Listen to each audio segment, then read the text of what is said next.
Hi, my name is Tony and today I'm going to show you how to make homemade California grape jam. I'm starting with 4 pounds of California grapes. You can either use the red grapes or the black grapes. These are the red grapes. The black grapes tend to have more pectin inside of them, so it does thicken up a little bit faster, but these work just fine and I really like this variety. So I'm going with this one, but also you can feel free to use the black grapes. When I'm picking my grapes, I want them to be plump, and I also want to make sure that they are not wrinkling. And if I see any, occasionally there is one in the bunch that isn't the most beautiful, I will pick that one off and use the rest of the bunch. We also want to make sure that they are not falling off, so you can give them a little tug, and if they are strongly gripping, that is what we're looking for. We're not wanting them to fall right off of the stems. And for mine, I've already washed them, and I also have a food scale.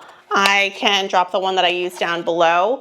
It's easy, you just weigh 4 pounds. You can also do this at the grocery store before you leave using the scale that they have hanging or sometimes on a table. You can use that one too. We're looking for 4 pounds.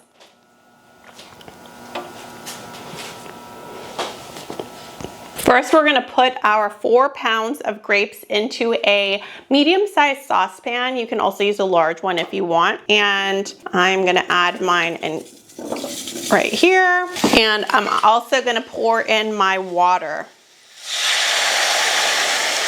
That's half a cup of water. And I'm gonna let this simmer for about 10 minutes, stirring occasionally so that once it starts to burst, I can squish them and help them along a little bit.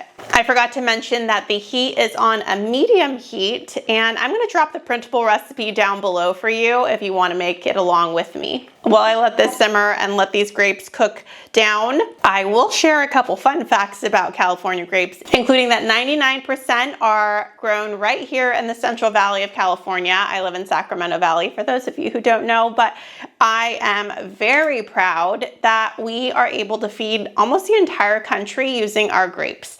And the San Joaquin Valley, which grows the majority of the grapes, is just our neighbor, like 30 minutes away. So very, very cool fun fact. And they have a pretty long growing season too. They run from May through January with over 80 different varieties, including the green, the black, and the red, which we're using today in this recipe. So you can see that the skins are coming off a bit. That's what we want. And you can press down and help them out.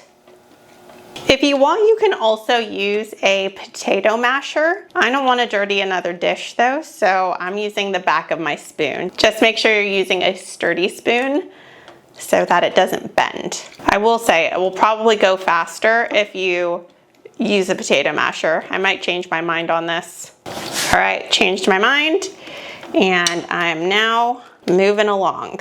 You want to make sure they're all really nice and mashed. I'm trying to get as much liquid from the grapes as possible in this process. And we're going to drain it in a little bit and remove the skin and the pulp. So this part is essential, even though it is a little time consuming. Now I'm going to use a fine mesh strainer and strain it into a large bowl, trying not to splash. And we're going to try to remove as much of this pulp as possible.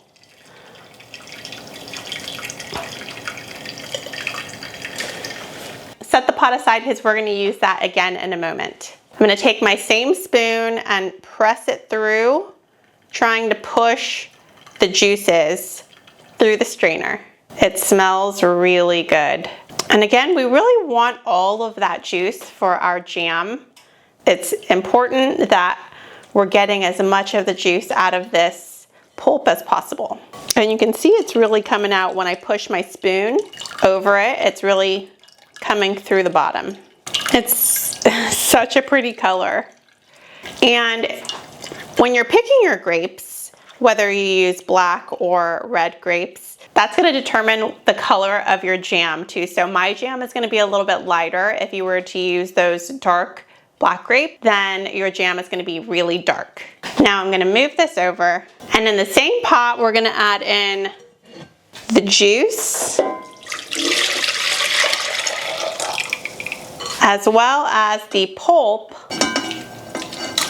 And now that I've inspected it to make sure that I take out any of the stems that could have stuck, it looks good to me. And this is the part that requires a lot of patience. We are going to add in 2 tablespoons of lemon juice, as well as some sugar. And I want to tell a funny story about this sugar because I was desperately looking for sugar. I wanted to make this video before going on a trip, and I realized I was out of sugar, and I sent my husband over to Sprouts to get some, and they were completely out. And so I was panicking. I asked all of my neighbors, nobody responded. And then further down the street, I asked my dog's best friend's family if they had any sugar, and they came to the rescue. So neighbors are so nice, and I'm so grateful. I'm going to help the sugar dissolve by mixing it in.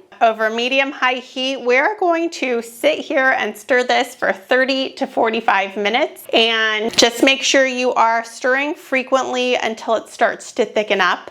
I will keep showing you along the way what it looks like. I moved the jam over here because it was not getting hot enough on my tiny burner. So this is what it looks like. We want it to keep at a boil like it is right now. And you can see it's already starting to thicken up. You can see it is thickening up. This is what we want. It still has to cool down so it'll thicken some more, but it is looking really good, and like I want to eat it on some toast. The test for when it's done is to put it on a plate, and once it cools, if it doesn't move around, especially if it's feeling more gelatinous, that's how you know it is good to go. You can see that it is really firmed up, and you can spread it.